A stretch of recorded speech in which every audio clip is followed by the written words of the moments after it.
Masih seru-seruan dengan Pak Tony dan Bu Lili, dan sekarang kita masuk ke pertanyaan netizen kedua, Pak.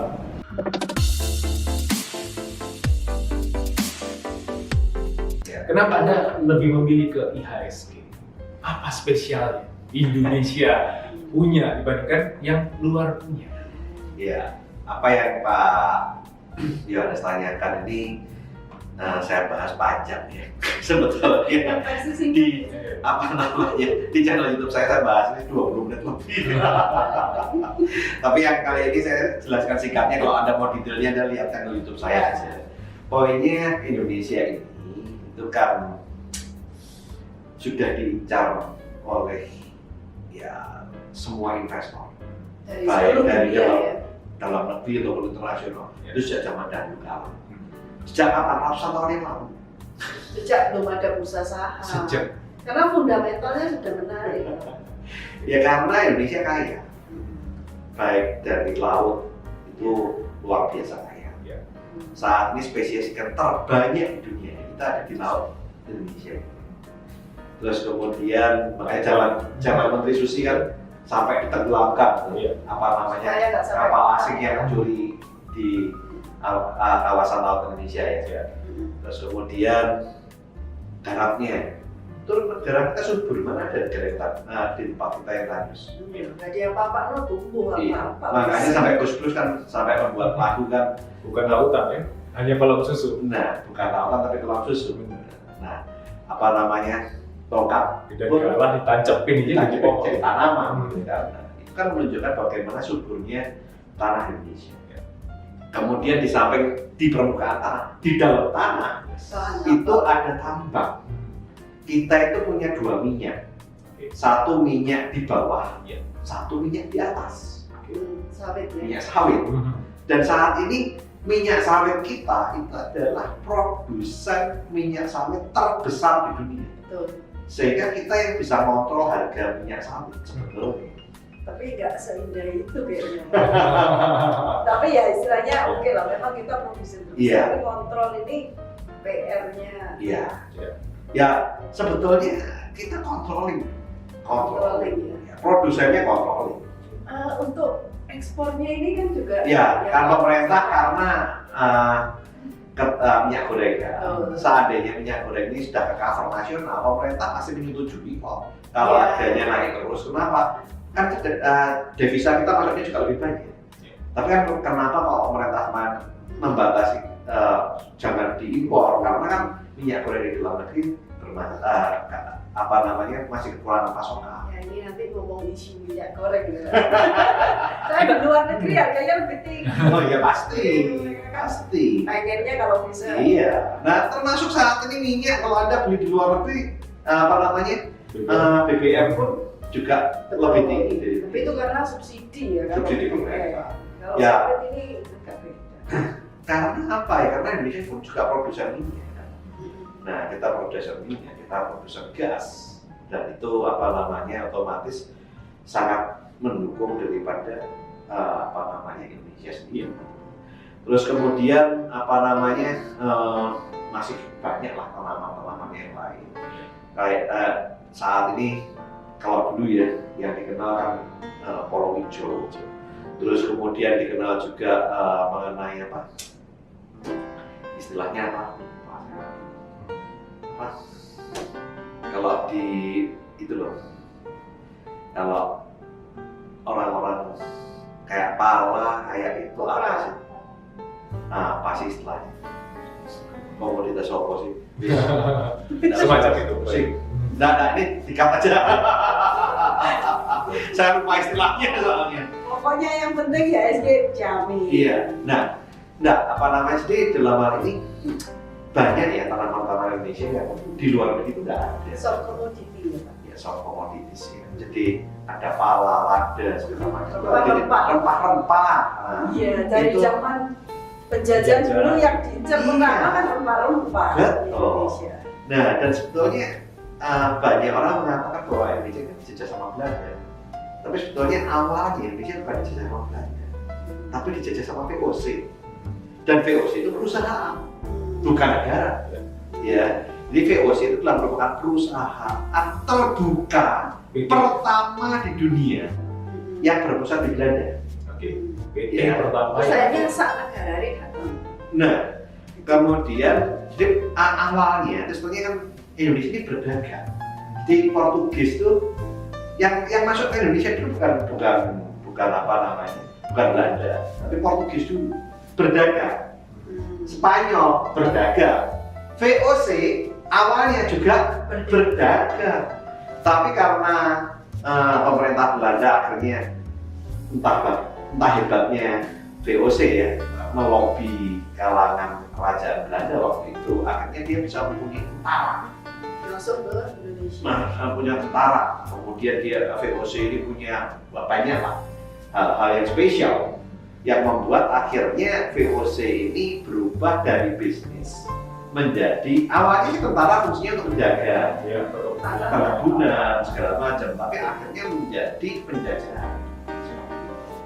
Nah, tapi sebetulnya kalau dilihat di sini itu negara mana sih yang nggak pernah berbisnis? Itu masih di yang barat ya. Sebelumnya kan pedagang Gujarat sudah di sini, India, Cina itu sudah mengincar Indonesia dari dulu gitu. Nah, kemudian setelah itu ya akhirnya Indonesia merdeka. Terus kemudian akhirnya ada bursa efek. Nah, saat bursa efek itu apa namanya di Indonesia dibuka, investor asing pun juga sudah mulai masuk. Iya kan? Nah, dan setelah iklim bursa Indonesia semakin lama semakin bagus, semakin banyak investor-investor asing, baik yang perusahaan ataupun yang fund manager yang akhirnya masuk ke Indonesia. Ya, seperti Unilever, Danone, itu kan apa namanya melakukan investasi di Indonesia. Kalau Unilever mereka melakukan investasi di Indonesia mulai dari investment. Tapi Danone masuk ke Indonesia bukan mulai dari investment. Danone, Philip Morris itu masuk dari indirect investment, masuknya dari bursa efek. Sampai hanya memiliki perusahaan. Sampai akhirnya dia mengakuisisi perusahaan mereka. Nah, jadi itu mereka masuk gitu. Perusahaan fund manager banyak Kalau yang level-level. posisi asingnya sekarang di ISG berapa persen sebenarnya Pak? Nah, Kalau sekarang saat ini di Indonesia apa namanya karena kesadaran berinvestasi masyarakat Indonesia sudah mulai meningkat. Terus kemudian banyak kalangan milenial yang saat ini juga tertarik untuk investasi di bursa Indonesia. Terus kemudian juga banyak kemudahan-kemudahan yang diberikan oleh regulator, ya termasuk bisa kita buka akun dan RDN saham itu melalui mobile. Insentif pajaknya ini. Nah, terus kemudian apa namanya perusahaan-perusahaan pun juga semakin banyak yang melakukan IPO karena yang tadi kata Beli ada insentif pajak buat perusahaan yang IPO. Nah, jadi Capital gain juga Pak. Ya untuk investor ya mereka mengharapkan mendapatkan capital gain. Kalau yang dari sisi perusahaan mereka melakukan IPO untuk mendapatkan pendanaan untuk dia bisa melakukan ekspansi bisnis. Itu juga insentif ya pajaknya. Ya, nah di dalam hal ini itu membuat iklimnya di Indonesia ini menjadi komposisinya saat ini hampir mendekati sama ya. Bergeser-geser antara bisa 55 asing, 45 lokal, kadang-kadang bisa 55 domestik, 45 itu ini berubah-ubah terus saat ini posisinya. Jadi kurang lebih bedanya sekitar 50. Sekarang sudah hampir begitu. Kalau sekitar 5-7 tahun yang lalu masih asing mendominasi 65%. Bisa sudah sekitar 55. Jadi dari situlah akhirnya Pak Tony memilih untuk di ISG karena secara faktor makro dan fundamental yang kita melihat bahwa Indonesia itu sebenarnya punya potensi. Memang secara negara kan kita negara yang kaya. Dasarnya memang kaya. Ya. Dari yang tadi saya katakan, mulai dari lautan, daratan, semuanya kita kaya. Dan kita ada persis di garis khatulistiwa. Betul. Saat ini kita bersyukur loh, kita itu bisa hidup apa namanya 12 jam malam, 12 jam siang. Waktu saya ke Alaska saya cuma 4 jam ngalami siang. Nah, iya. Malam Jadi, terus dan dingin. Iya. terkadang. Tapi saya pernah juga 4 jam malam yang 22 jam siang gitu. Jadi dan iklimnya dingin terus gitu loh. Nah, jadi di sini kan kita iklimnya itu bersahabat ya, bersahabat. Tapi dan itu membuat negara kita itu subur. Kemudian ada peran matahari dan segala macam. Secara pariwisata juga keren banget. Anda kalau ke daerah-daerah tempat wisata daerah lain, negara-negara yang lain, kadang-kadang tempat wisata itu nggak bagus-bagus banget, gitu. Tapi mereka create story untuk membuat itu menjadi tempat wisata. Marketing konsepnya bagus. Iya. Tapi kalau Indonesia ini banyak tempat yang keren banget, tapi masih belum dibuat tempat wisata. Belum emas ya. Belum terekspos, bukan over Tidak expose. diapa-apain udah bagus. Betul. Nah itu modal yang sangat keren banget ya. Nah ini yang membuat kenapa saya berinvestasi di Indonesia? Bayangin. Sekarang kayak para manajer besar seperti JP Morgan, Morgan Stanley, BlackRock, dan masih banyak yang lain itu masuk ke Indonesia. Terus model model investor itu memang Mobius, yang mana itu dia itu terkenal sebagai investor yang selalu berinvestasi di emerging market. Itu dia sudah jauh-jauh hari merekomendasi Indonesia. Ya, bagi saya ngapain saya harus investasi di negara lain? Kalau memang fund besar justru mengincar Indonesia. Karena kalau kita berinvestasi di negara yang lain, saham yang lain, investasi di negara yang lain, saya harus belajar tentang bahasa mereka aja bingung, Pak. Misalkan saya mau investasi di Rusia, baca tulisannya lo bingung, Pak. Iya kan? Saya investasi di Cina, baca tulisannya juga bingung gitu, Pak.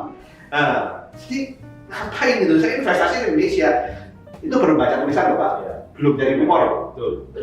Belum cari fundamental analisis. Fundamental dan makronya juga kita nggak tahu. Iya, kalau saya di sini kan saya bisa mempelajari dengan benar gitu loh. Bagaimana pemerintah melakukan kebijakan makroekonomi segala macam. Sehingga bagi saya ngapain sih saya harus sok-sokan, gaya-gayaan. Yang di sini aja bagus gitu kan. Why not di sini gitu kan. Iya. Seperti itu. Nah, singkatnya itu. Nanti kalau mau panjangnya, saya ada data-data ekonomi semua yang mana Indonesia dikatakan sebagai salah satu negara yang di tahun di tahun 2050 nanti jadi negara nomor 7 di dunia, ada yang didapat nomor 4 di dunia. Nah itu saya datanya semua ada. Dan yang melamar, yang ramal itu bukan normal, yang lihatnya pakai jempol gitu loh, bukan. Tapi ramalnya pakai data. Siapa yang ramal nomor 7 dunia? Goldman Sachs. Ya, kalau Goldman Sachs ya saya percaya. Dan itu sudah saya bawakan untuk training sejak tahun 2007. Saya mendapat data Goldman Sachs itu meramalkan tahun 2050 Indonesia akan menjadi negara terbesar nomor 7 di dunia, mengalahkan Jerman, Inggris. Anda bisa bayangkan amazing. Semoga bisa menjawab lagi jauh. Semoga bisa menjawab pertanyaan dari netizen tadi. Gampang lah, Indonesia juga istilahnya dicintai dulu. Punya IHSG dulu. Iya, dan memunculkan nasionalisme dari diri kita. Iya. Sebagai samping itu kan dengan kita investasi di negara Indonesia, kita kan membantu negara kita untuk bertumbuh. Iya, membantu. Iya kan. Ngapain kita harus melarikan dana kita ke luar negeri? Sementara negara kita di sini butuh berkembang, bertumbuh. Dan kita juga bisa lebih mengamati, resiko kita juga lebih kecil. Iya kan? Asal ada betul-betul mempelajari tentang fundamental analisis. Jangan beli saham yang gorengan. Iya, seperti itu. Tidak jelas lah. Semoga bisa menjawab dan kita akan masuk ke pertanyaan netizen berikutnya.